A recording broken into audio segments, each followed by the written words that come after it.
Olá, vamos começar a nossa sexta aula de Direito de Família e hoje nós vamos falar sobre os 4 regimes de bens estabelecidos pelo Código Civil.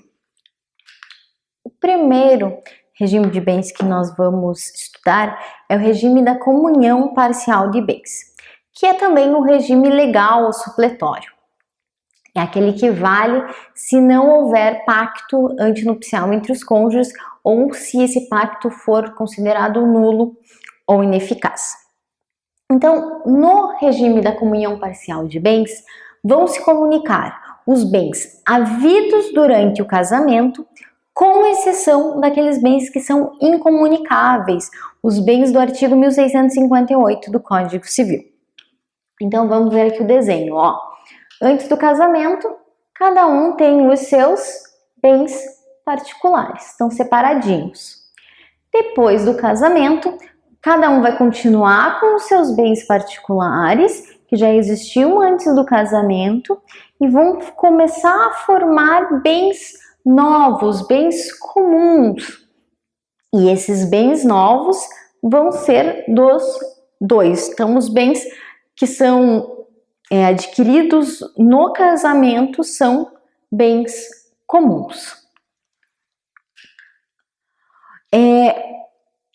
Os bens comunicáveis são aqueles que vão formar os aquestos e são aqueles que o outro cônjuge tem direito à meação, ou seja, esses aqui metade é para cada um, esses novos bens são comuns, metade é para cada um dos cônjuges, né? Tem direito à meação. Mas existem alguns bens que não se comunicam, mesmo adquiridos durante o casamento, né? São excluídos da comunhão. São aqueles do artigo 1659. Excluem-se da comunhão os bens que cada cônjuge possuir ao casar e os que lhe sobrevierem na constância do casamento por doação ou sucessão e os subrogados em seu lugar. Então, os bens que o cônjuge já tinha antes de casar são deles, e é dele somente, e não se mistura com os bens do outro cônjuge. Além disso, se durante o casamento ele receber alguma doação ou alguma herança, esse bem também vai ser particular, só dele. E se ele pegar algum bem que ele doou e vender e comprar um novo com esse dinheiro do bem doado, por exemplo, esse bem novo que ele usou o dinheiro da doação para comprar vai ser subrogado, vai continuar sendo só dele, porque vai se subrogar ao outro que era particular. Então, vai continuar sendo só dele. Inciso 2. Os bens adquiridos com valores exclusivamente pertencentes a um dos cônjuges em subrogação dos bens particulares. Então, foi exatamente o que eu falei. Você tinha um bem, vendeu um bem que era de antes do casamento ou recebeu por herança, doação, vendeu e pegou outro bem, continua sendo só seu, porque ele foi subrogado no lugar. Ou, por exemplo, tinha um dinheiro que era de antes do casamento, que estava guardado lá em uma poupança ou um investimento. Pega esse investimento e durante o casamento compra um bem. Como esse dinheiro é de antes do casamento, esse bem é particular, é só desse cônjuge que comprou. Inciso 3º, as obrigações anteriores ao casamento. Então, obrigações que são anteriores ao casamento também fazem parte só do patrimônio anterior. As obrigações provenientes de atos ilícitos, salvo se reverter em proveito do casal. Então, cometeu algum ato ilícito, recebeu algum bem, se vai ser só do cônjuge que cometeu o ato ilícito, ou que sabe que o provento é de ato ilícito, a não ser que tenha reversão em proveito do casal, se os dois aproveitarem. Daí vai ser dos dois. Os bens de uso pessoal, os livros e instrumentos de profissão. Então, um dos cônjuges é dentista. Aqueles instrumentos que ele usa para ser dentista, mesmo que ele adquira depois do casamento, são instrumentos de profissão. Então, não vai se comunicar, vão ser só dele. Além dos bens de uso pessoal, né? Os bens que só aquela pessoa usa e os seus livros particulares. Inciso 6. Os proventos do trabalho pessoal de cada cônjuge. Esse inciso tem que ser lido com muito cuidado. A interpretação correta é: os proventos recebidos durante a união, durante o casamento, são comunicáveis. Os proventos anteriores ao casamento, não. Então, cuidado, os proventos que receber, o salário que receber do trabalho durante o casamento, daí sim, é da família, é do casal. Então, cuidado, não pode ser interpretado literalmente esse inciso. Inciso 7. As pensões meio-soldos. Meio-soldo é o que o Estado paga para o militar reformado. Montépios, que é o valor que o Estado paga aos herdeiros de funcionário público, e outras rendas semelhantes. Então, essas rendas, uma pensão que a pessoa recebe, meio-soldos, montépios, vão ser só da pessoa, não vão entrar na meação, não vão ser do casal, tá? Agora, vão entrar na comunhão. O artigo 1660 diz lá: os bens adquiridos na constância do casamento por título oneroso, ainda que só em nome de um dos cônjuges. Então, os dois se casaram, um tempo depois compraram um carro. O carro está só no nome de um deles. Não interessa, foi adquirido no casamento, a título oneroso, com o provento dos dois. Então, o carro pode até estar no nome só de um deles, mas é dos dois. Mesma coisa seria, os dois compram um apartamento, não colocaram o nome dos dois, colocaram só no nome de um deles, mas foi adquirido durante o casamento, a título oneroso, mesmo dando o nome só de um deles, entra na comunhão. Inciso 2. Os bens adquiridos por fato eventual, com ou sem o concurso de trabalho ou despesa anterior. Então, os bens que recebeu em razão de um jogo, de apostas, um prêmio de loteria. Se recebeu o prêmio de loteria durante o casamento, vai ser dividido, é dos dois. Inciso 3. Os bens adquiridos por doação, herança ou legado em favor de ambos os cônjuges. Recebeu alguma coisa em razão da sucessão de alguém ou foi doado para os dois? É dos dois, entra na comunhão. Inciso 4. As benfeitorias de bens particulares de cada cônjuge. Então, o cônjuge já tinha uma casa e resolvem reformar a casa depois do casamento. Essa casa é de antes do casamento. Resolvem reformar a casa durante o casamento. Então, as benfeitorias são acessórios. Resolvem fazer uma piscina. Eles valorizam, né, o imóvel. Então, a piscina, o jardim, todas as benfeitorias que fizerem durante o casamento vão ser consideradas de ambos. Inciso 5. Os frutos dos bens comuns ou dos particulares de cada cônjuge, percebidos na constância do casamento ou pendentes ao tempo de cessar a comunhão. Os frutos dos bens de cada cônjuge. O cônjuge tinha um apartamento anterior do casamento, mas ele loca esse apartamento. O valor que ele recebe de locação durante o casamento vai ser dos dois, é um dinheiro da família, do casal. Ou do bem comum, os dois compraram um apartamento logo que se casaram, é dos dois, mas eles locam esse apartamento. Também os frutos, né, a locação é dos dois. Os pendentes ao tempo de cessar a comunhão. Acabou a comunhão esse mês, mas ainda não foi pago o aluguel desse mês. Esse mês, esse aluguel mesmo pago depois de terminar o casamento, né? Vai entrar na comunhão, vai ser dos dois, porque foi do mês que ainda eles estavam juntos. Aí nós temos o artigo 1661.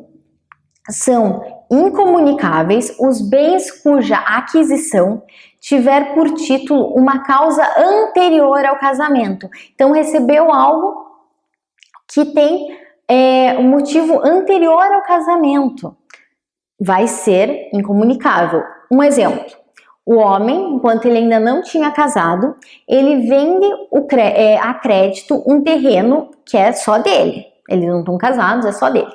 Mas ele só vai receber esses valores depois da celebração do casamento. Como o negócio foi feito antes do casamento, os valores que ele receber, mesmo que sejam depois do casamento, são incomunicáveis, são só dele, porque a causa, a venda, que foi a causa, é anterior ao casamento, ao matrimônio. E os bens móveis? Os bens móveis no regime da comunhão parcial de bens são de quem? Eles são, a princípio, presumidos que são dos dois, que foram adquiridos na constância do casamento, durante o casamento. Então, os bens móveis são dos dois, a princípio. O artigo 1662 do Código Civil diz: no regime da comunhão parcial, presumem-se adquiridos na constância do casamento os bens móveis, quando não se provar que o forem em data anterior. Então, comprovou que a TV, a geladeira, o fogão, a esposa já tinha antes, que ela só levou. Então, é só dela. Mas, a princípio, se não tiver como comprovar, daí é presunção que os bens móveis são dos dois. Agora nós vamos pro segundo modelo, o regime da comunhão universal de bens. Na comunhão universal de bens, comunicam-se os bens anteriores ao casamento, os bens presentes e posteriores ao casamento. Ou seja, vai se comunicar tudo, inclusive as dívidas passivas de ambos. Então, as dívidas anteriores do casamento também vão se comunicar, conforme o artigo 1667. Então, antes do casamento, cada um tem o seu patrimônio separadinho. Depois do casamento, junta tudo, fica um patrimônio só. Todos os bens são dos dois. Dívidas, créditos, bens móveis, bens imóveis, tudo. Então, eu já tinha dito isso numa outra aula, mas eu vou relembrar.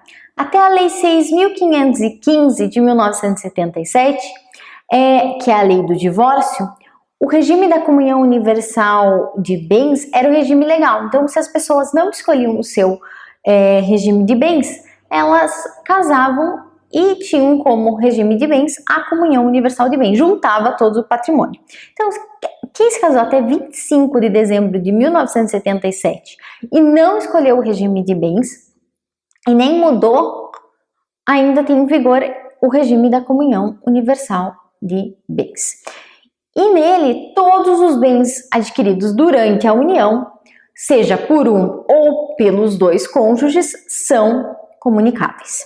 Então, se comunicam os bens recebidos por um ou por ambos, também por herança ou por doação.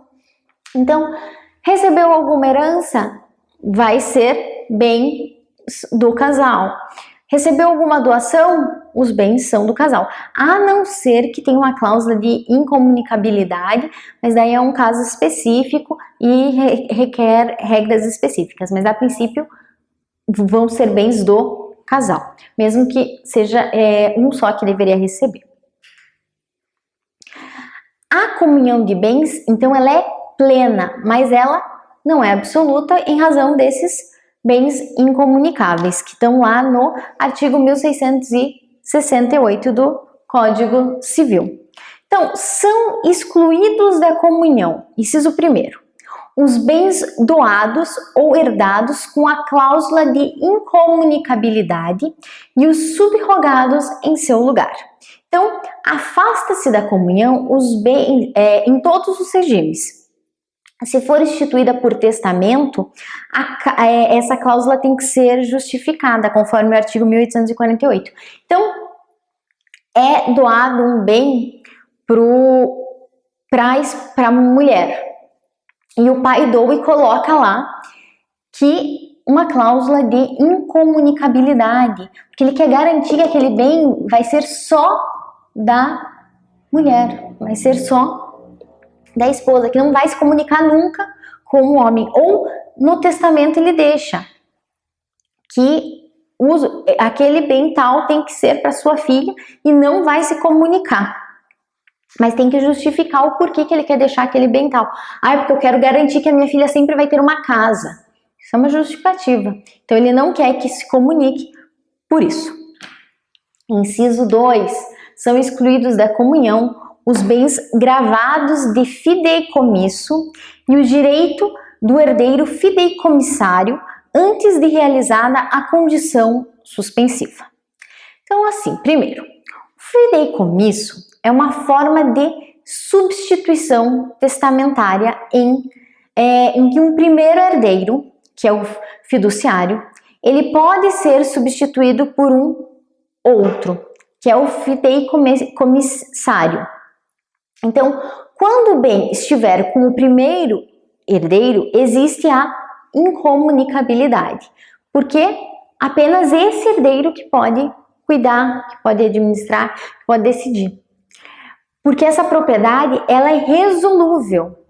Então, tem que proteger o direito do segundo herdeiro, porque quando falecer esse, vai passar para o outro.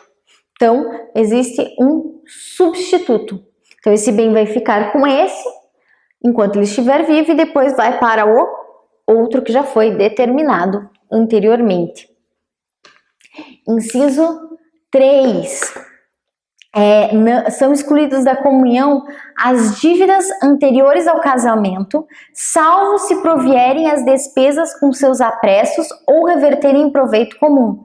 Então, as dívidas que vão aproveitar o casal, por exemplo, a compra de um imóvel do casal, dos móveis, do enxoval, o pagamento da festa, essas se comunicam. Mas se a pessoa tinha uma dívida lá de faculdade, não vai se comunicar, tá? Essa dívida é só dele.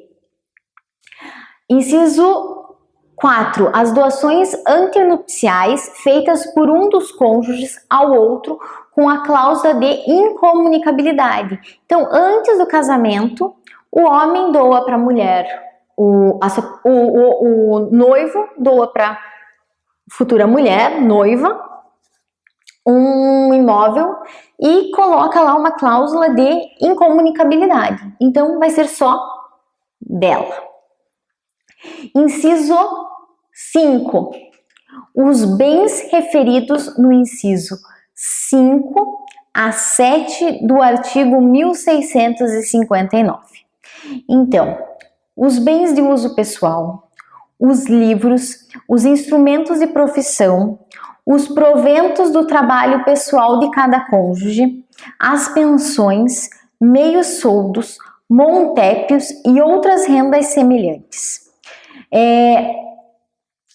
Essas duas últimas previsões têm que ser interpretadas meio restritivamente, exatamente como eu tinha explicado para comunhão parcial, tá? Os frutos, ainda no regime da comunhão universal de bens, os frutos, mesmo que retirados de bens incomunicáveis, são comunicáveis. Então, é alugado aquele apartamento que é só da esposa, que é incomunicável, porque foi estabelecido pelo pai dela em testamento ou foi doado com essa cláusula. O valor da locação é comunicável, desde que ele vença e seja recebido durante o casamento. Então, daí eles acabaram com o casamento, se separaram, daí já não. Dissolvido o casamento e sendo dividido o ativo e o passivo, vai cessar a responsabilidade de cada um para com os credores do outro, né? Porque vai ser dividido, cada um vai ter daí o seu patrimônio quando acaba o casamento. Vamos pro regime da participação final nos aquestos. É um regime que não é muito usado aqui no Brasil. É um modelo que trouxeram dos países nórdicos, principalmente da Suécia. Ele é bem complexo porque é um regime contábil, então ele acaba desestimulando a adoção aqui no Brasil. Ele é bem pouco usado e ele é mais próprio assim para um casal que os dois são empresários. Os aquestos são aqueles bens adquiridos na vigência do casamento e eles que vão ser presumidos no esforço comum dos cônjuges. Então, assim, durante o casamento existe uma separação convencional de bens. Cada um tem os seus bens durante o casamento. No caso da dissolução do matrimônio, tipo, acaba o casamento, eles vão analisar os bens e vai acontecer algo parecido com a comunhão parcial de bens. Cada cônjuge vai ter direito a uma participação nos bens que colaborou na aquisição durante o casamento. Mas aí ele tem que provar um esforço patrimonial para isso. Então, vamos ver aqui o esquema.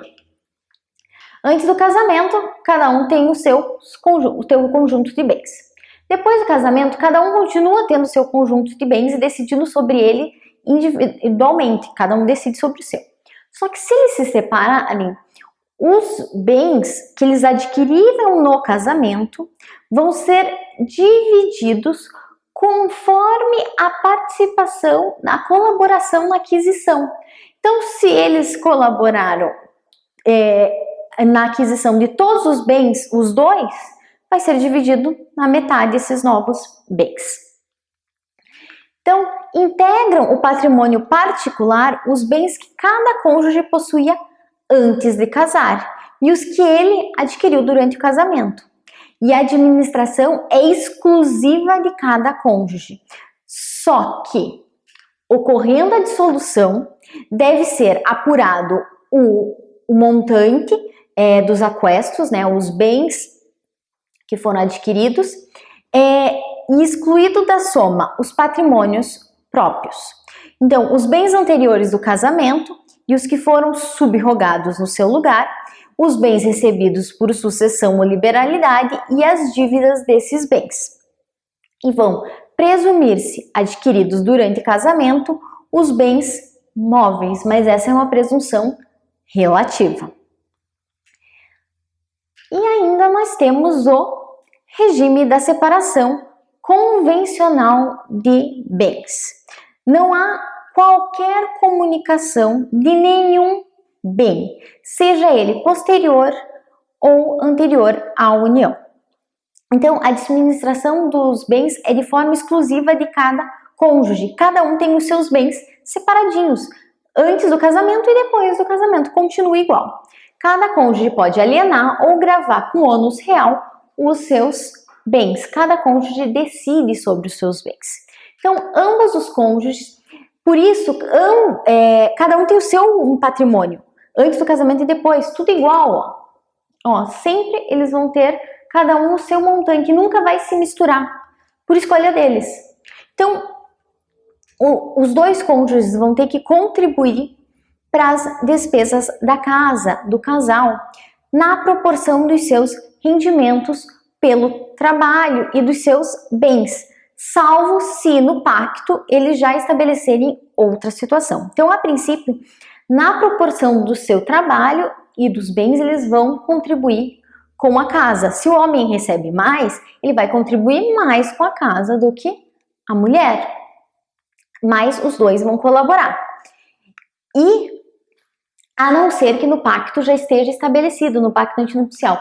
Nós queremos o regime da separação convencional de bens, mas quem vai pagar as despesas da casa, com alimentação, por exemplo, é o marido. Ou quem vai cuidar das despesas da casa com alimentação é a esposa, e com despesa luz, água, o resto, o marido. Pode, mas é convenção deles. Então, de forma rapidinho, vamos lembrar que nós temos 4 regimes de bens: o regime da comunhão parcial de bens, em que só vão se comunicar os bens adquiridos durante o casamento, os bens que são anteriores ao casamento, cada um tem os seus bens, assim como os bens que são recebidos por doação e por herança. No regime da comunhão universal de bens, a princípio, em regra, todos os bens são do casal, então se misturam os bens anteriores ao casamento com os que são adquiridos durante o casamento. No regime da participação final dos aquestos, enquanto existe o casamento, cada um tem os seus bens, mas se ocorrer uma dissolução, depois tem que analisar os bens que foram adquiridos no casamento, ver aqueles que os dois colaboraram para compra, né, para aquisição, e daí dividir esses bens. E o regime da separação convencional de bens, em que cada um tem o seu patrimônio, os patrimônios não se misturam. Mas daí, para a manutenção da casa, eles têm que ou estabelecer no pacto antinupcial como vai ser, ou cada um tem que contribuir conforme o que adquire com o seu trabalho e com os seus bens. Espero que vocês tenham gostado da aula. Bons estudos!